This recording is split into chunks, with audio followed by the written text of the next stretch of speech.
오늘 저는 사사기 11장 5절에서 10절까지의 말씀을 가지고 주어진 환경을 바꾸는 사람, 이와 같은 제목으로 함께 말씀을 나누겠습니다. 사람이 살아가면서 수많은 환경들을 만나게 됩니다. 태어나는 순간부터 우리에게 부딪히는 환경이 있습니다. 어느 책을 통해서 보니까 우리에게 주어지는 환경의 종류가 크게 세 가지를 이야기합니다. 그 첫 번째가 자연적 환경을 이야기합니다. 이 자연적 환경은 내가 태어날 때 자연적으로 주어지는 환경을 이야기합니다. 우리는 태어나면서 어떤 사람은 미국에 태어나고, 어떤 사람은 한국에 태어나고, 어떤 사람은 북한에 태어납니다. 내가 태어나고 싶어서 태어난 것이 아니라 자연적으로 내 의지와 상관없이 미국에 태어나고 한국에 태어나고 북한에 태어나게 되는 것이죠. 경제는 또한 마찬가지입니다. 부유한 집에 태어날 수도 있고 가난한 집에 태어날 수도 있습니다.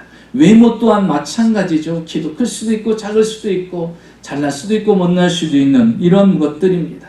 또 좋은 부모를 만날 수도 있고 또 좋은 부모 아닌 분을 또 만날 수도 있는 것입니다.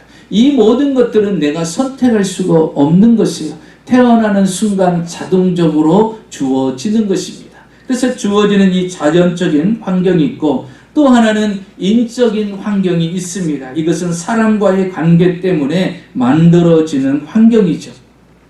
태어나면서부터 부자인 부모를 만나는 것, 가난한 부모를 만나는 것, 또 좋은 학교 가서 좋은 선생님을 만나는 것, 또 좋은 아내를 만나는 것, 좋은 남편을 만나는 것, 또 좋은 교회를 만나는 것, 또 우리 좋은 목사님을 만나고 좋은 성도님을 만나는 것, 이건 다 만남으로 이루어지는 환경적인 요소인 것입니다.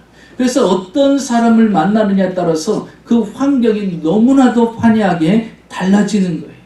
그래서 어떤 환경에서 어떤 사람을 만나느냐에 따라서 그의 운명이 달리기도 하는 것을 볼 수가 있습니다. 세 번째로 보면요, 문화적인 환경이 있습니다. 태어나 보니까요, 그 집안의 문화가 불교 집안인 거예요. 기독교 집안인 거예요. 무슬림 집안인 거예요. 태폐적인 집안인 거예요. 아주 거룩한 집안인 거예요. 선비적인 문화를 가지고 있는 집안이에요. 태어나는 순간부터 문화적인 그 배경을 보다 보면 어떻게 됐습니까? 문화적인 영향을 받으면서 자라게 되는 것입니다. 이렇게 많은 사람들은요, 자연적, 인적, 문화적 환경을 삶을 살아가면서 그 환경에 지대한 영향을 받습니다. 심지어 그 영향을 받아서 그 영향으로 말미암아 어떤 사람은 잘 되는 사람이 있는가 하면 어떤 사람은 힘들고 어려운 고통스러운 삶을 살아가는 것을 보게 됩니다. 그런데 여러분, 우리 그리스도인들은, 예수님을 영접한 그리스도인들은 어떻게 살아야 될까요? 자연적인 환경, 인적인 환경, 문화적인 그 환경에 우리는 지배를 받고 그 환경에 끌려다니면서 살아야 될까요? 우리 그리스도인들은요, 환경을 지배하는 사람입니다. 우리 그리스도인들은요, 환경을 바꿀 수 있는 능력이 있는 사람들입니다. 그래서 그리스도인들은요, 운명과 팔자를 논하는 사람들이 아닙니다. 내 운명이 너무나도 더러워. 내 팔자가 너무나도 사나워. 이렇게 이야기하는 사람이 있어요. 여러분, 그리스도인들은요, 운명과 팔자를 이야기하는 게 아니에요. 왜? 예수 믿는가 동시에 우리의 운명과 팔자는 바뀌기 시작하는 것입니다. 왜? 하나님이 우리의 인생을 주관하기 때문인 것입니다. 그래서 환경을 탓하면서 살아가는 게 아니에요. 환경을 지배하고 환경을 바꾸면서 살아가는 것입니다. 오늘 성경에 등장하는 입다라는 사람도요, 자연적으로, 인적으로, 문화적인 환경을 보면요, 내놓을 것이 아무것도 없어요. 눈으로 보기에도 불행한 사람입니다. 그런데 이 사람은요, 이 모든 것을 다 바꿉니다. 자신에게 주어진 모든 환경을 싹 바꾸면서 이스라엘의 8대 사사가 되는 역사를 만들어냅니다. 저는 오늘 이 본문의 입다를 통하여서 주어진 우리의 환경을 바꾸면서 살아가는 인생이 되려면 어떻게 해야 될까? 오늘 주님께서 우리에게 주시는 말씀으로 함께 은혜를 나누고자 하는 것입니다. 첫째로 우리에게 주어진 자연적 환경을 바꾸는 자가 되어야 한다는 것입니다. 여러분, 오늘 성경에 등장하는 입다를 보십시오. 그는 8대 사사입니다. 다시 말하면 8대 대통령이 되었다라는 것입니다. 자, 그러면 이 사람은 좋은 배경에서 났을까요? 집안 분위기가 정치적인 분위기일까요? 집안 분위기가 어떤 대통령이 될 만한 그런 요소들이 다 형성이 되어 있습니까? 자연적이나 인적이나 문화적인 그 모든 배경이 8대 사사가 될 만한 그런 요건을 갖추고 있나요? 성경을 한번 같이 보겠습니다. 그에 처해져 있는 자연적인 환경, 지금 첫째로 보면 나라 환경이 어떻습니까? 늘 전쟁이 있어요. 왜냐하면 이때 당시 이스라엘 백성들은요, 하나님 말씀대로 살지 않던 시대입니다. 자신들의 소견대로 살아가고 있는 시대다 보니 하나님께서 그들을 징계하시기 위해서, 깨닫게 하기 위해서 수많은 주변의 적들을 붙이십니다. 그러니까 이스라엘 백성들은요, 날마다 전쟁을 치러야 되고 주변의 국가들이 언제 공격할지 모르는 불안한 가운데 살아가는 거예요. 여러분 생각해 보세요. 내가 태어났는데 이 나라가 불안정한 거예요. 이 나라가 전쟁인 거예요. 이 나라가 늘 위험 속에 있어요. 그러니 얼마나 불안한 환경 가운데 살아갑니까? 그러면 국가적으로 이렇게 불안한데 그럼 가정은 평안합니까? 1절을 보겠습니다. 그의 가정 환경은 어떤지. 1절에 보니까 길리앗 사람 입다는 큰 용사였으니 기생이 길리앗에게서 낳은 아들이었고. 자, 그의 어머니는 무엇이에요? 기생이었다라는 거예요. 오늘날로 매춘부의 아들로 태어났습니다. 나라는 전쟁으로 어수선하는 가운데 있고 불안한 가운데 있는데 그가 태어난 그 가정은 자신이 보니까 자신의 어머니는 기생인 거예요. 사람들의 손가락질을 받고 무시하는 그런 기생의 아들로 태어나서 이 험난한 세상을 살아간다라는 게 결코 쉬운 것이 아니라는 것입니다. 이런 자연적인 환경에서 그는 어떻게 되었습니까? 8대 사사, 8대 대통령이 되었다는 사실입니다. 자, 그는 그의 가정에서 어찌 됐을까요? 오늘 성경을 한번 볼까요? 그가 이렇게 이 환경을 이기고 8대 사사가 될 수 있었던 것 중에 1절을 다시 보면은요, 이렇게 기록하고 있어요. 입다에 대해서 표현을 하는데 길리앗 사람 입다는 큰 용사였으니. 여러분, 주어진 환경은요, 나라가 어수선하고 전쟁의 위기 속에 있고요, 자신은 기생의 아들로서 이 땅에 태어났어요. 사람들한테 존경받고 사랑받는 존재가 아니라 손가락질 당하고 무시당하는 존재로 태어났습니다. 그런데도 불구하고 그가 사사가 됐어요. 그런데 그를 표현하기를 뭐라고 말합니까? 입다는 큰 용사였으니. 그는 환경하고 상관없이 큰 용사가 되었다라는 것이에요. 이 말은 무엇입니까? 내게 주어진 환경을 바꿔 놓았다라는 거예요. 내게 주어진 인적인 환경, 내게 주어진 문화적인 환경을 싹 바꿔서 그가 대통령이 되었다라는 거예요. 사사가 되었다라는 것입니다. 여러분, 본문 2절과 3절을 볼까요? 길리앗의 아내도 그의 아들들을 낳았더니 그 아내의 아들들이 자라매 입다를 쫓아내며 그에게 이르되 너는 다른 여인의 자식이니 우리 아버지 집에서 기업을 잊지 못하리라 한지라. 이에 입다가 그의 형제들을 피하여 돕당에 거주하며 잡류가 그에게로 모여와서 그와 함께 출입하였더라. 보니까 기생의 아들로 태어났어요. 혼자인 줄 알았어요. 그랬더니 보니까 여기 길리앗은 본부인이 있었어요. 그 본부인의 아내에게서 아들들이 낳기 시작합니다. 그리고서 성장하기 시작하는 거예요. 성장하면서 이 본부인의 아들들이 어떻게 합니까? 기생을 통해서 낳은 이 입다를 쫓아냅니다. 그는 그래서 가정에서 살 수가 없어요. 그 집에서 부모와 함께 살 수가 없습니다. 그는 쫓김을 받습니다. 그리고서 3절에 보면 돕당으로 피해서 가게 됩니다. 여러분, 이런 환경에서 그가 어떻게 사사가 될 수 있을까요? 이런 환경 속에서 그가 어떻게 사사가 될 수가 있을까요? 그런데 그는 큰 용사가 되었고 그는 사사가 되었습니다. 이스라엘의 전쟁이 시작이 됩니다. 암몬의 왕이 쳐들어와서 이스라엘을 공격하려고 합니다. 그런데 이스라엘이요, 그들과 싸울 만한 지도자가 없는 거예요. 그래서 길앗의 장로들이 모여서 이것을 어떻게 해결해야 될 것인가, 이제 조금 있으면 그들이 와서 우리를 짓밟고 우리 땅을 점령할 텐데 누구를 지도자로 세워서 그들과 싸울 것이냐. 그런데 이 길앗 사람들에게 떠오른 사람이 있어요. 누구냐? 바로 입다예요. 그래서 그들이요 입다를 찾아옵니다. 그리고 우리의 장관이 되어달라고 이 돕당의 이방인 땅까지 찾아와서 부탁을 합니다. 그래서 그가요 8대 사사가 되는 거예요. 그리고 이스라엘의 지도자가 됩니다. 그리고서 이제 암몬의 왕과 이제 대면합니다. 그러면서 이 입다가 그 암몬 왕에게 이렇게 말합니다. 당신이 왜 우리나라를 쳐들어왔습니까? 이제 1대1로 맞서서 그와 이야기를 합니다. 그랬더니 암몬 왕이 하는 말이 이겁니다. 아르논에서부터 요단까지 있는 모든 땅이 이전에는 우리 땅이었다. 그런데 너희들이 뺏어갔으니 이제는 우리가 그 땅을 차지해야 되겠다라는 거예요. 그래서 우리가 너희들을 공격한다라는 거예요. 자, 그럴 때 여러분 입다가 이 암몬 왕에게 하는 말을 통해서 그가 왜 환경을 바꾸는 자가 되었고 그가 왜 사사가 되었는지를 우리가 정확히 알 수 있어요.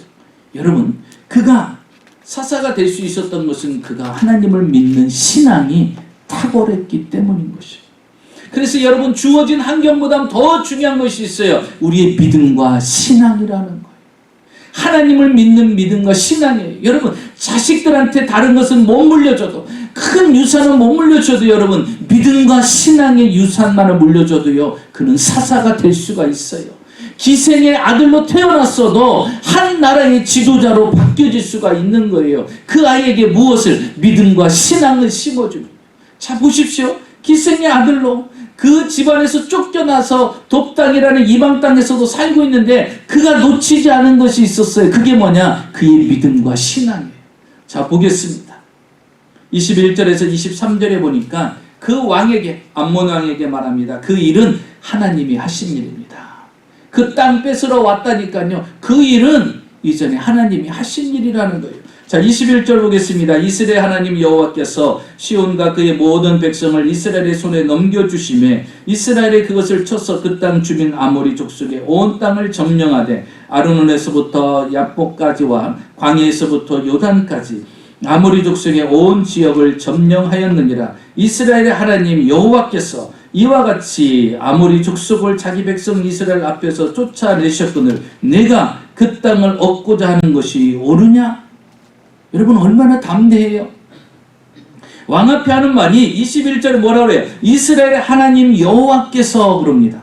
또 23절 보십시오. 이스라엘의 하나님 여호와께서 여러분 이거 주여 하는 말 있죠? 이 말도요 믿음 없으면 안 나와요. 여러분 뭐 넘어지다가 앉다가 주여 이 말 있잖아요. 저는 예수 믿고 가장 부러운 게 그거였어요. 아니 교회를 갔더니 권사님이나 집사님이나 뭘 먹을 때도 주여, 앉을 때도 주여, 뭘 할 때도 그냥 주여. 이게 입에서 나와요. 근데 내 입에서는 안 나와. 어떻게 하면 입에서 주여라는 말이 나올까? 그게 가장 부럽더라고요. 그래서 흉내도 내봤어. 주여. 근데 흉내 가지고는 안 돼. 부끄럽고 쑥스럽고 이상하게 안 돼. 그런데 어느 순간요 제가 성령의 충만함을 입고 하나님의 은혜 안에 살다 보니까 나도 모르게 내 입에서 주여가 나온다. 네. 주여가 나와요. 아 그렇구나. 내 삶을 내 자신을 지배하는 것이 이제 주님이 되었구나라는 그런 것이 내가 느껴지는 거예요. 여러분 지금 이 입다는요 그냥 하나님을 찾는 게 기본이에요. 이 상황에서 이야기합니다. 야 하나님께서 그 아모리 족속의 땅들을 다 점령해갖고 이스라엘 백성들에게 준 것인데 23절에 뭐라고 합니까? 자기 백성 이스라엘 백성 앞에서 쫓아내셨거늘 내가 그 땅을 얻고자 하는 것이 옳으냐. 야 주님이 하나님께서 승리하게 하셔서 이스라엘 백성들에게 줬는데 내가 달라고 하는 게 맞냐? 네가 하나님을 이길 수 있어? 이길 수 없지. 그 이야기를 하는 거예요. 그리고 보십시오. 왜 그가 이렇게 이야기하냐면요. 모든 일들이 과거에 이루어진 것은 뭐예요? 다 하나님의 뜻이라는 거예요. 그러니까 입다는요. 자기가 기생으로 태어난 것도 하나님의 뜻이고 형제들에서 쫓겨나서 이방 땅에 사는 것도 하나님의 섭리 가운데 있다라는 거예요. 그러니 여러분, 지금 여러분에게 주어진 그 모든 환경 감사하시기를 주의 이름으로 축원합니다. 이 모든 것이 다 하나님의 손안에 있다라는 거예요. 그때 전쟁에서 승리하게 하셔서 이스라엘 백성들에게 준 것인데 내가 이제 와서 달라고 하면 하나님이 줄 것 같으냐? 안 준다라는 거예요. 모든 것은 하나님의 손안에 있다라는 것입니다.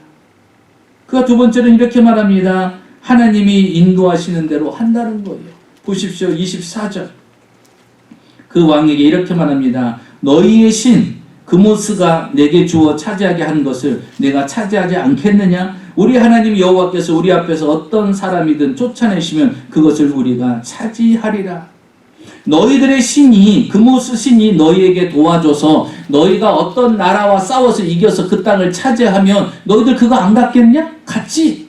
마찬가지야. 우리 하나님께서 너희들과 전쟁에서 승리하게 하셔서 그 땅을 우리에게 주셨어. 그래서 우리는 그것을 지금 차지해서 누리고 있는 거야.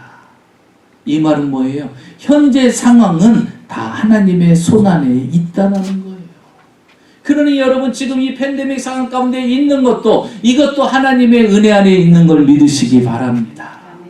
지금 처해져 있는 모든 상황도 다 아멘으로 받아들인 거예요. 그러면서 이렇게 이야기합니다. 27절에 모든 역사의 심판은 하나님이 하신다는 거예요. 네가 와서 우리나라를 심판하는 게 아니라 암몬왕 네가 이 모든 상황을 심판하는 것이 아니라 너와 나 사이에 심판하실 분은 오직 하나님뿐이라는 것이죠. 27절 내가 네게 죄를 짓지 아니하였거늘 내가 나를 쳐서 네게 악을 행하고자 하는도다. 원하건대 심판하시는 여호와께서 오늘 이스라엘 자손과 암몬 자손 사이에 판결하시기를 원하노라. 너와 나 사이에 내가 치고받고 싸워서 될 게 아니라는 거예요. 여러분 사람이랑 싸울 것도 없어요. 말싸움 할 것도 없어요. 미워할 것도 없어요. 뭐예요? 심판주는 누구라는 거예요? 그 사람과 나 사이의 심판주는 하나님이시라는 사실을 기억하십시오. 하나님이 갚으신다는 거예요. 너희들이 지금 우리와 싸워서 이기려고 그 땅을 차지하려고 전쟁 치르려고 왔지만 너와 나 사이에 심판하실 분, 공의로우신 심판자는 하나님이라는 거예요. 그 하나님이 하실 거라는 거예요. 그러니까 너희들이 아무리 겁줘도 우리는 겁먹지 않을 것이고 너희들이 죽인다고 해도 우리는 죽을 그런 생각도 하지도 않고 불안해하지도 않는다는 거. 왜? 이 모든 것의 심판주는 하나님이라는 사실을 그가 이야기를 하는 것입니다. 사랑하는 성도 여러분, 우리에게 주어진 모든 환경과 상황을 이길 수 있는 것이 무엇일까요? 바로 믿음과 신앙입니다. 여러분도 알고 계실 겁니다. 전 세계를 다니면서 간증하는 닉 부이치치. 그는 선천적 장애로 인해서 팔다리가 없는 상태로 태어납니다. 태어나서 보니까 팔다리가 없어요. 태어나는 순간부터. 자신의 모습을 보고 얼마나 절망했겠습니까? 그런데 그는 말합니다. 닉 부이치치는요, 절망을 절망시켰다라고 합니다. 절망 때문에 절망을 한 게 아니라 절망을 절망시켰다라고 말합니다. 예, 그러면 다시 말하면 뭐예요? 절망을 이겼다라는 것이죠. 그는 이렇게 이야기합니다. 어떤 한계에 놓여 있는가가 아니라 어떻게 한계를 극복하느냐가 더 중요하다라는 거예요. 그러니까 내게 처해져 있는 환경을 가지고 이야기하지 말고 그 환경을 어떻게 극복할 것인가를 생각해야 된다는 겁니다. 그는 이렇게 말합니다. 하나님은 단 한순간도 나를 포기하신 적이 없다. 그래서 나 자신도 나를 한 번도 포기한 적이 없다라는 거예요. 하나님이 나를 한 번도 포기한 적이 없기 때문에 나도 스스로 내 자신을 포기한 적이 없다라는 거예요. 여러분, 이 확신은 대단히 중요하지 않습니까? 그가 이렇게 이야기합니다. 장애물 경기의 허들은 넘어지라고 있는 것이 아니라 넘으라고 있는 것이라는 거예요. 그렇죠, 여러분? 허들 달리기 허들 그 경기할 때 보면 뛰어넘어야 되잖아요. 그런데 제가 어떤 영상을 하나 봤어요. 그 사람은요, 딱 달리자마자요, 그 한 10개 정도 되나요? 그 허들을요, 몸으로 다 치고 나가. 그러니까 어떻게 되겠어요? 꼴찌하지. 그걸 치고 나가면서 제가 저 같았으면 한 2개, 3개 넘어뜨렸으면 에이, 안 되겠다고 포기해야 되는데요. 10개를 다 넘어뜨리고 끝에 가서 다리를 막 문질러. 아프다고 문질러. 꼴찌하는 데다가 아프다고 문질르고. 누가 웃자고 영상을 만드는 건지 웃으라고 영상을 만드는 건지. 여러분, 그것은 넘어뜨리라고 있는 게 아니라 넘어가라고 있는 거예요. 장애 같은 환경은 뭐예요? 그 환경으로 인해서 넘어지는 것이 아니라 넘어가라고 있는 겁니다. 그런 이렇게 이야기합니다. 저는 이 말이 가장 좀 은혜스러웠는데, 하나님은 기적을 보여주는 대신 나로 하여금 기적이 되게 만든다. 하나님은 내게 기적을 보여주시는 것이 아니라 나를 기적되게 만든다는 거예요. 그래서 그는요, 아름다운 여인, 믿음의 여인과 결혼까지 합니다. 그리고 아주 예쁜 자녀까지 또 낳게 돼요. 그러면서 전 세계를 다니면서 하나님의 살아계심을 간증하며 다닙니다. 여러분 보세요. 환경을, 자연적인 환경을 어떻게 했어요? 바꾸는 사람이에요. 누구를 힘입어서? 하나님을 힘입었어요.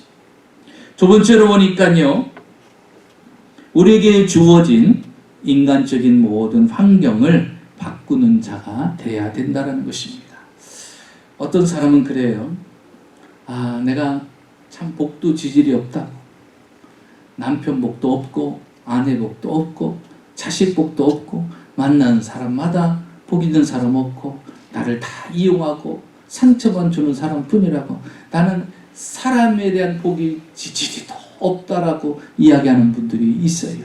그런데 보세요. 이 입다도요, 인복이 없어요.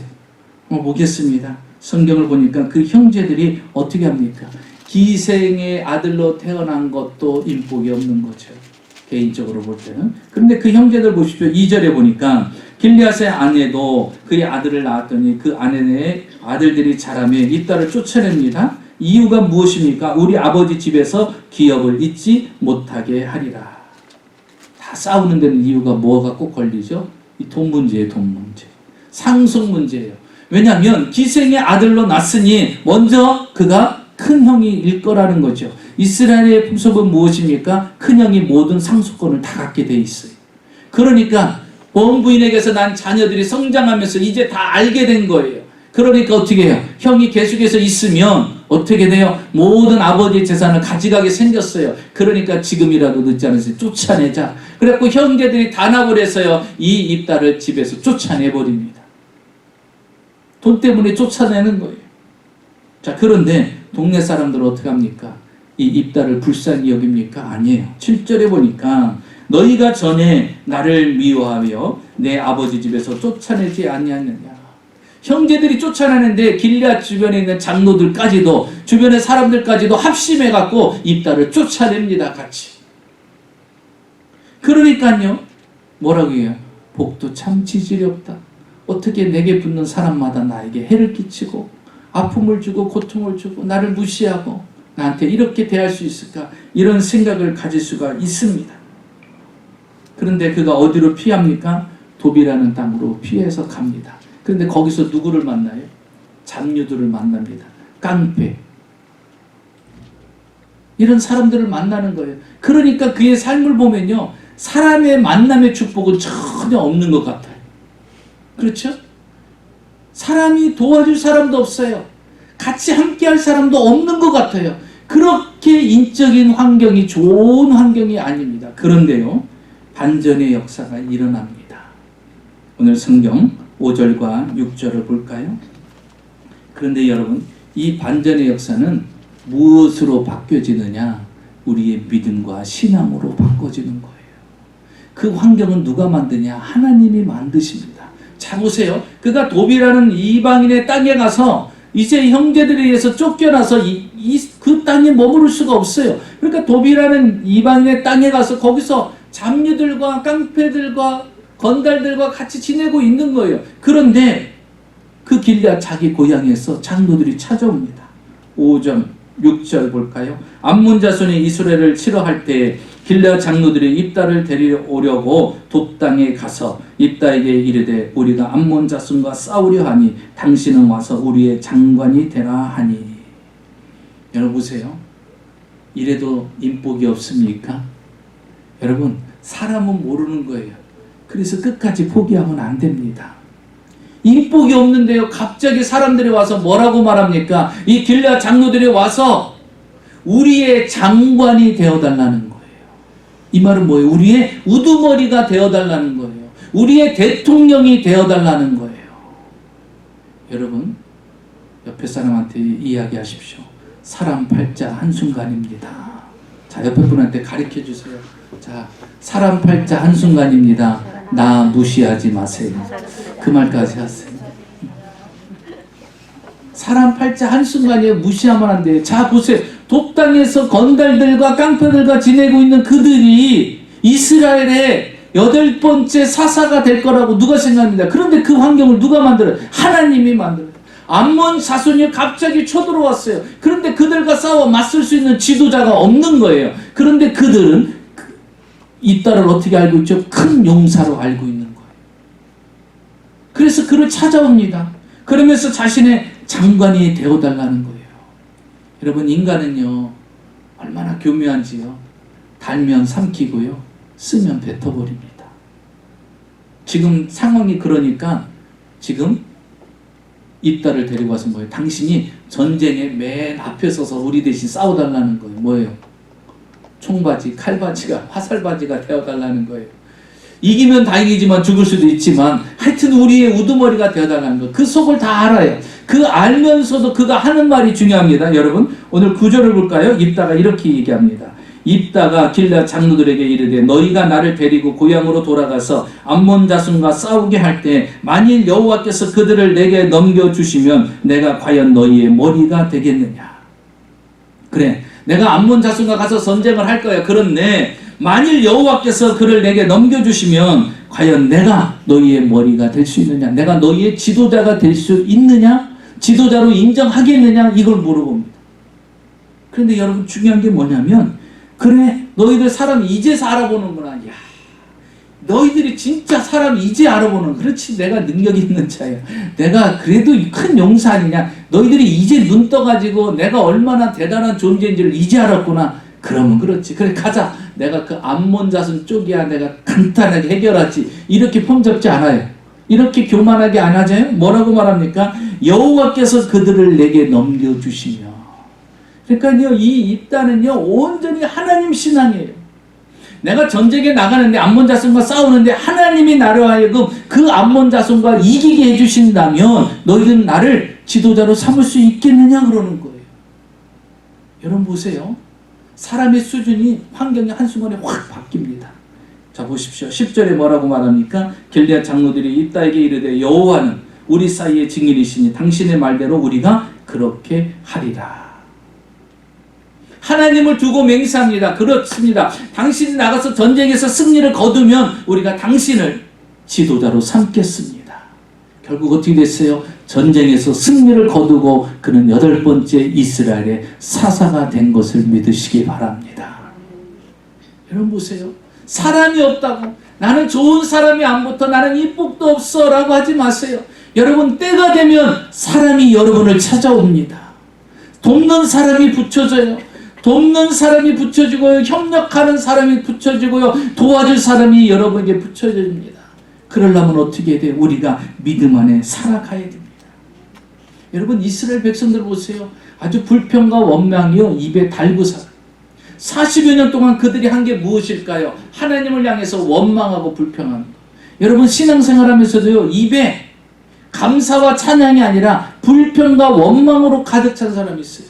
더우면 덥다고 원망을 하고, 추우면 춥다고 원망하고, 적들이 쳐들어오면 적들이 쳐들어온다고 원망하고, 물이 없으면 목마르다고 원망을 하고, 고기를 못 먹었으면 고기를 못 먹었다고 원망을 하고, 모세가 지도력이 뛰어나지 않으면 또 지도력이 약하다고 원망을 하고, 모든 매사가 원망으로만 가득 찼어요. 그러니까 툭 건들면요 원망 불평으로 나오는 사람. 그런데 희한한 것은요, 성경에 뭐라고 말하냐면 내가 이스라엘 자손의 원망함을 들었노라 이렇게 말씀하세요. 그러니까 여러분, 우리가 입으로 원망하고 불평하는 거 하나님이 다 듣고 계신다는 거예요. 그런데 보세요. 입다는요 하나님을 향해서 원망하는 장면이 한 군데도 없어요. 왜? 이 모든 것이 과거도 현실도 미래도 하나님이 다 주관하신다고 믿는 거예요. 그러니까 아둥바둥하게 싸우면서 미워하면서 시기하면서 원망하면서 불평하면서 살아가지 않아요. 모든 것이 하나님의 손안에 있음을 알고 감사하고 찬양하며 하나님께 영광 돌린다는 거예요. 여러분 과거의 삶도 현재의 삶도 미래의 삶도 하나님의 손에 있어요. 그것을 인정하시고 받아들이면 하나님이 은혜와 역사를 여러분에게 나눠줄 것입니다. 한국에 가면요, 강남에 평강 한의원이 있습니다. 이분은 이완용 원장님인데, 이분은 고등학교 때까지 반에서 항상 꼴찌였어요. 성적이 꼴찌였어요. 근데 꿈이 야무져요. 한의사가 되는 거예요. 고등학교 졸업하고 대학 시험을 봤는데 7번이나 떨어집니다. 7번이 떨어지고 8번째 합격해서 이제 한의사가 된 거예요. 학교를 졸업하고요, 강남에다가 이제 평강 한의원이라는 한의원을 차립니다. 그리고서 그곳에서 이제 환자들을 받으면서 매일같이 성경을 보고 그들에게 복음을 전합니다. 그런데 놀라운 일은요, 그 한의원에 찾아오면 사람들이 다 고쳐서 몸이 회복되면서 돌아가게 되는 거예요. 그러니까요, 소문이 나기 시작하는 거예요. 어느 날은 이분이 드럼나무 뿌리를 연구를 하게 됐답니다. 참 드럼나무 뿌리를 연구하다가요, 무엇을 만들었냐면 청비환이라는 비염 치료제를 만들게 됐어요.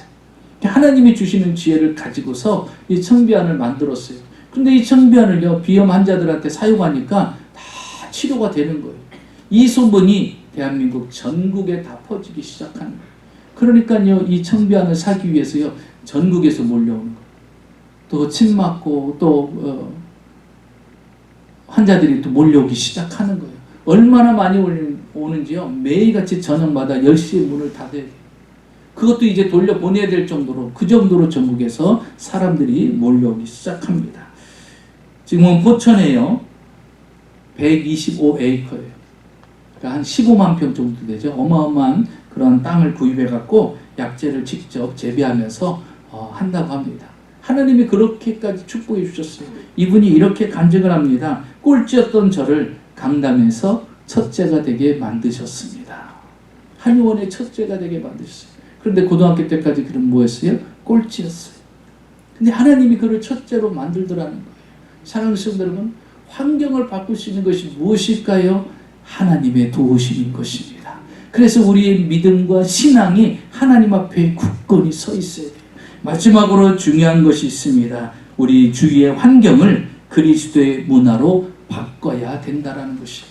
우리 주위의 환경을 그리스도의 문화로 바꿔야 됩니다. 여러분 보세요. 입다가 쫓겨간 곳이 어디입니까? 돕당이에요. 돕당은 이방 땅입니다. 자, 이방 땅에서 누구들과 함께죠? 폭력배, 건달들과 함께 생활을 합니다. 자, 그리고서요, 이방 나라에 사니까 이방 문화에 빠져들게 되죠. 이방 문화에 빠져들게 돼요. 그들의 문화를 접하게 됩니다. 자, 보십시오. 30절, 31절을 볼까요? 그가 여호와께 서원하여 이르되 주께서 과연 암몬 자손을 내 손에 넘겨주시면 내가 암몬 자손에게 평안히 돌아갈 때 누구든지 내 집 문에서 나와서 나를 영접하는 그는 여호와께 돌릴 것이니 내가 그를 번제물로 드리겠나이다 하니라. 여러분, 얼마나 끔찍해요. 사람을 바치겠다라는 거예요. 자, 전쟁을 했습니다. 내가 암몬 자손과 전쟁을 해서 승리를 거뒀어요. 그래서 그 승리의 기쁨으로 내가 집에를 갑니다. 집에를 갔을 때 문 열고 최고 먼저 반갑게 맞이하는 것을 내가 번제물로 드리겠다고 생각한 거예요. 그럼 누가 제일 먼저 나와야 될까요? 강아지. 근데 또 강아지를 좋아하시는 분들은 큰일 나지. 또 이 영상 보고서 아니 강아지를 그런다는 이런 또 하면 안 되는데, 그래도 강아지가 보통 제일 먼저 뛰어나오지 않아요? 문 열면? 예? 그렇게 생각을 했었는지 모르겠어요.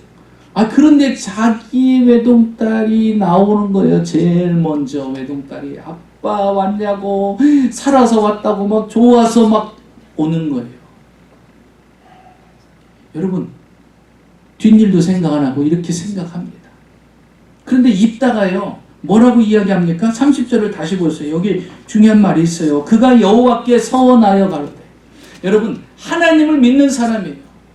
근데 하나님을 믿는 사람인데도 문제는 뭐냐면 이방 땅에 살다 보니까 이방 문화에 나도 모르게 젖어 있어 버린 거예요. 그러면 사람을 어떻게 번제물로 드려요? 그런데요, 이 돕 땅은요, 이방 땅인데 몰렉 신을 믿어요. 이 몰렉신은 뭐냐면요, 사람을 바치는 거예요, 통째로. 그러니까 그가 이방 땅에 살면서 무엇을 봤어요? 사람을 번제물로 바치는 걸 본 거예요. 그러니까 그게 익숙해진 거예요. 그러니까 전쟁에 승리하는 게 얼마나 기뻐요. 그 기쁜 나머지 자기도 모르게 뭐라고 얘기한 거예요?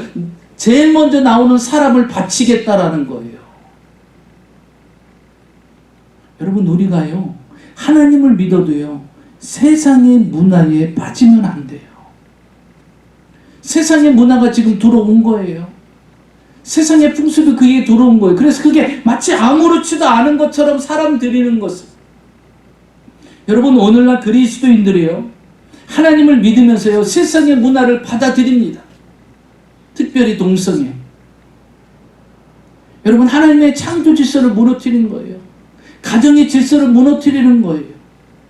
그런데 뭐라고 이야기합니까? 많은 교인들이요, 많은 목사들이요, 많은 신학자들이요, 뭐라고 얘기해요? 그 사람들 불쌍하니까 우리가 수용해야 됩니다. 받아들여야 됩니다. 인정해야 됩니다. 라고 이야기를 합니다. 심지어 어느 교단에서는요, 그것을 부인하고 인정하지 않는 목사님을요, 저 시골 교회로 발령을 내버려요. 수천 명이 모이는 교회의 목사님을 지금까지 오랫동안 했는데요, 그 교단 총회장, 교단 사람들이 모여서 동성애를 인정하지 않는다고 저 시골 쪽으로 발령을 내버려요.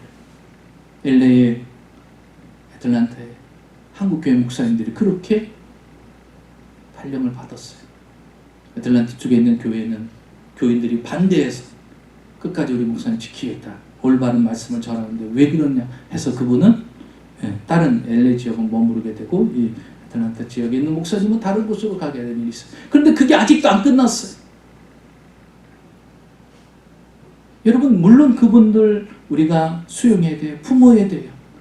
하나님의 성령의 도우심으로 그걸 이겨낼 수 있게끔 만들어야 돼요. 그러나 그것을 정당하다고 인정해 줄 수는 없는 거예요. 하나님의 말씀의 기준에 벗어나는 것은 아닌 거예요. 그런데 지금 그건 어떻습니까? 세상의 문화에 적응하다 보니까요, 세상의 흐름이 다 그걸 수용하고 다 그렇게 받아들이니까 그렇게 받아들이는 거예요. 그래서 어떤 분들은 그렇게 생각할 수 있어요. 아, 그러면 입다가 그 딸을 하나님께 바쳤느냐? 여러분, 성경 어느 곳에도 주님은요, 사람을 통째로 받아서 번제물로 받은 적이 없어요. 아브라함한테 이삭을 바치라고 그랬죠. 번제물로 바치라고 했을 때 꽁꽁 묶어갖고 모리아산에서 딱 드리려고 할 때 어떻게 했어요? 칼로 내려쳐갖고 이삭을 치려갈 때 하나님께서 뭐라고 했어요? 아브라함아, 아브라함아, 내 아들 이삭을 죽이는 걸 멈추라는 거예요. 그리고 이삭은 죽지 않았어요. 여러분, 하나님은요, 사람을 받으시지 않아요. 왜 그럴까요? 여러분, 예수님께서 우리를 위해서 대신 십자가에 죽으셨잖아요. 우리를 위해서 죽어주신 분이 있는데 누가 나를 위해서 죽어요?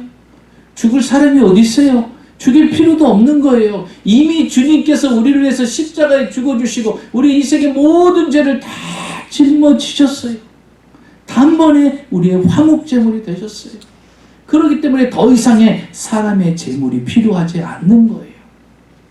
그래서 입다가 딸을 바쳤다라는 것은 번제물로 죽여서 드린 것이 아니라 하나님의 사람으로 서원해서 드렸을 것이다라고 신학자들은 이야기를 합니다. 여러분, 우리가 이 시대를 살아가면서 중요한 것이 뭐냐면요, 시대의 문화에 우리가 흡수돼서는 안 됩니다. 잘 보십시오. 소돔과 고모라 성이 멸망당합니다. 왜 멸망당했죠? 그 성이 성적으로 타락했기 때문에요.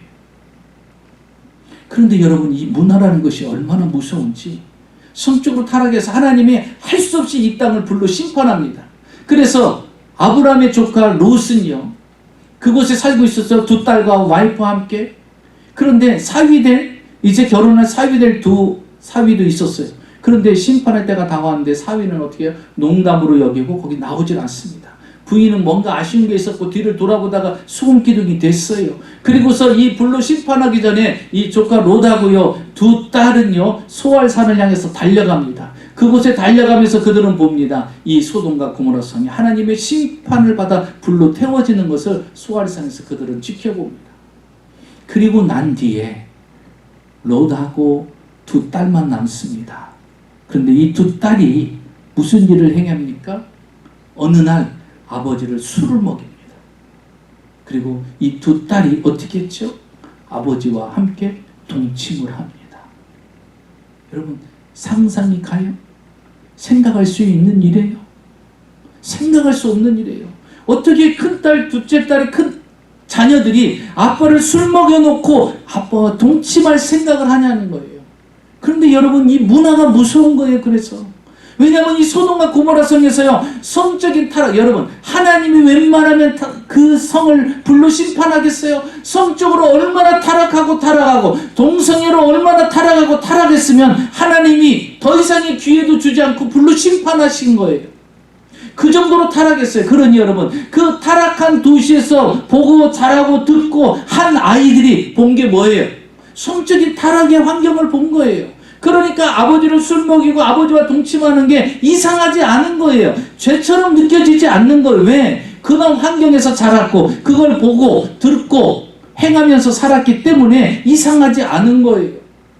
그래서 여러분, 우리는 세상의 문화에 물들어서는 안 됩니다. 세상의 문화에 휩싸여서도 안 되고요. 세상의 문화에 끌려가서도 안 됩니다. 구별할 수 있어야 돼요. 구별할 수 있어요.